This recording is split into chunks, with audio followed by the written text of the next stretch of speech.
NCP ലയനവും NDA സഖ്യവുമായി കൈകോർക്കുമെന്ന അഭ്യൂഹങ്ങൾക്കിടയിൽ ഡൽഹിയിലെ ജന്തർ മന്ദറിൽ നിരാഹാര സമരം നടത്തുന്ന സോനം വാങ്ചുക്കിനെ സമരപന്തലിൽ സന്ദർശിച്ച് എൻസിപി ശരത് പവാർ വിഭാഗം എംപി സുപ്രിയ സുലെ. സന്ദർശനത്തിനിടെ നീറ്റ് പരീക്ഷാ വിഷയത്തിൽ വിദ്യാർത്ഥികളുടെ ആശങ്കകൾ പാർലമെന്റിൽ ശക്തമായി ഉന്നയിക്കുമെന്നും സുപ്രിയ സുലെ വ്യക്തമാക്കി.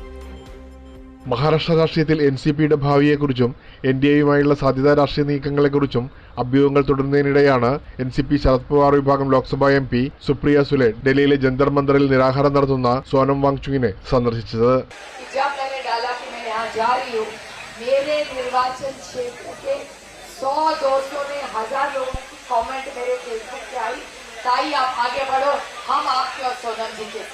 സമരപന്തലിൽ വാങ്ചുക്കുമായി കൂടിക്കാഴ്ച നടത്തിയ സുപ്രിയ സുലെ രാജ്യത്തെ വിദ്യാർത്ഥികൾ നേരിടുന്ന പ്രശ്നങ്ങൾ, പ്രത്യേകിച്ച് നീറ്റ് പരീക്ഷയുമായി ബന്ധപ്പെട്ട ആശങ്കകൾ പാർലമെന്റിൽ ശക്തമായി ഉന്നയിക്കുമെന്ന് വ്യക്തമാക്കി.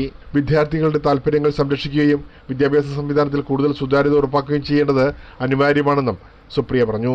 അതേസമയം എൻസിപി ലയനവും എൻഡിഎയുമായുള്ള സഖ്യസാധ്യതയും സംബന്ധിച്ച രാഷ്ട്രീയ ചർച്ചകൾക്കിടയിൽ സുപ്രിയ സുലെയുടെ ഈ സന്ദർശനം ശ്രദ്ധേയമായ രാഷ്ട്രീയ സന്ദേശമായും വിലയിരുത്തപ്പെടുകയാണ്.